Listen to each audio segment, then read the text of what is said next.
What's up, YouTube? Welcome back to the channel, and this is another episode of Hey, here's an idea. Listen, guys, first, like, subscribe, share, do all that good old stuff, and let's get right into it. Today episode, you clicked on the video, you see the thumbnail, it's all about Bronson Reed, right? There's rumors going around that he may join the Judgment Day.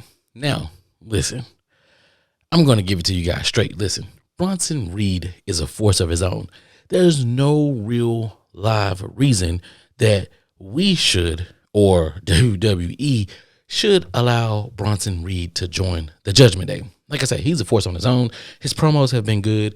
The things that he's doing with even talking just a little bit has been good. So listen, check this out. He's like a cool LA Knight by himself, but he doesn't have to really do that much talking, right? He's bigger. He has the moves. He has the swag.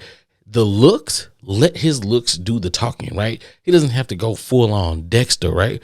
He can give those behind the scenes, backstage, little one quips or whatever the case may be, and tell everybody, meet me in the ring, and then let his face and his wrestling skills do the rest. You know what I'm saying? It's just that simple. The guy is great, right? Listen, there's no need to rush him, to team him up with anybody.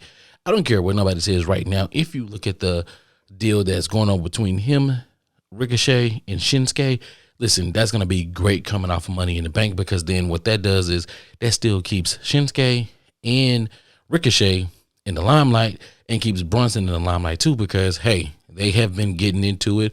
And, of course, we're going to see a triple threat match between those three gentlemen at some point within the next month or so. And it's going to be great. We're going to love it. Even if they want to wait to SummerSlam and put that at SummerSlam, I mean, I don't want them to really draw it out that long. But if they do, I'm down for it. I'm down for it. You're down for it. We love it, okay? Simple, easy, right? Let's remember also, too, Bronson Reed is on Monday Night Raw. Guys, Bronson Reed is on Monday Night Raw. Listen.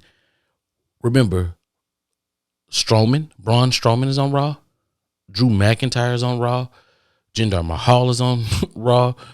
Damian Priest, Kevin, Cody, Ciampa is back. Riddick Moss.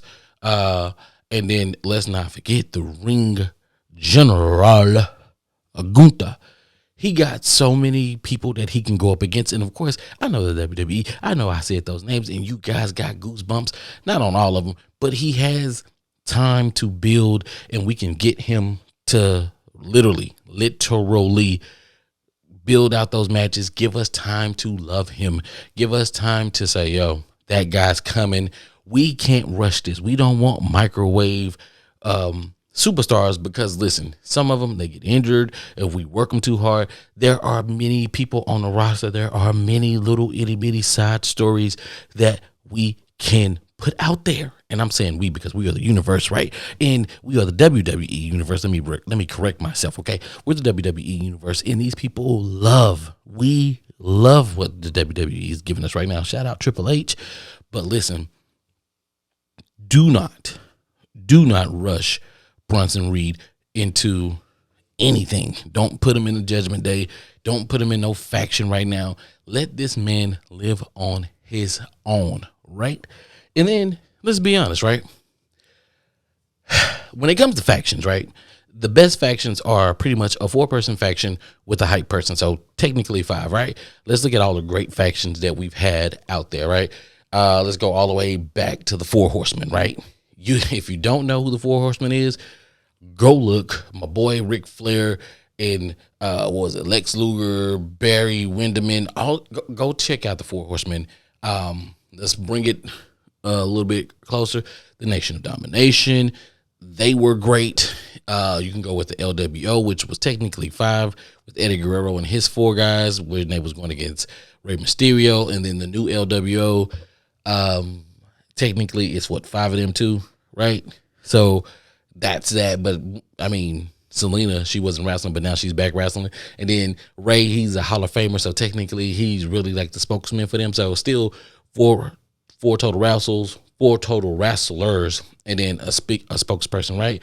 Then you go back to the Bloodline, 4 wrestlers, right? and then Paul Heyman, Hustle Heyman, right? And then go back to the NWO when it first started. Kevin Nash, Scott Hall, Bischoff, and then of course Hollywood Hogan. But then of course I know some other people, they got crazy later on with the Wolfpack and all of that, and that was way too much. But we don't count that, or at least I don't count that in my mindset, right? And then of course one of the most famous factions of them all, D-Generation X, right? You had the New Age Outlaws, Shawn Michaels, Triple H himself in China, and then of course I know X-Pac came a little bit later on, but still 4 to 5 wrestlers, 4 wrestlers. I mean, China wrestled too, but whatever. You look at that, those are how the factions work. That's how the great factions do work. Here's the kicker with the Judgment Day. I honestly believe the reason why they kicked Edge out, Edge is a Hall of Famer, but at the same time, all of the Judgment Day is still wrestling. So there's nobody to be that. Damian Priest takes the role of enforcer, right? So with him taking that role of his enforcer, where does Bronson Reed fit in there? He doesn't. That's all I'm saying. Bronson Reed is an emerging star. He will get his turn. Don't rush it. The WWE universe doesn't want you to rush Bronson Reed. Like I say, guys, there are a bunch of great people on the Raw roster that he can go up against. They gonna take those time. They'll let those stories burn. And listen, we'll love Bronson Reed more and more for it. And then they'll make the changes and they'll give him better matches over time. We love him, but in reality, let us take the time to love Bronson and build him up, because he's going to be a star that we're going to see later on. Maybe not just the biggest star later on this year, but he's going to be a name that we're going to hear for years to come. So take your time. Don't put him in a Judgment Day. Until the next time, I've been your guy, Nerdy G. Like, subscribe, share. More content coming, guys. I'm here. I hear it all. Until next time,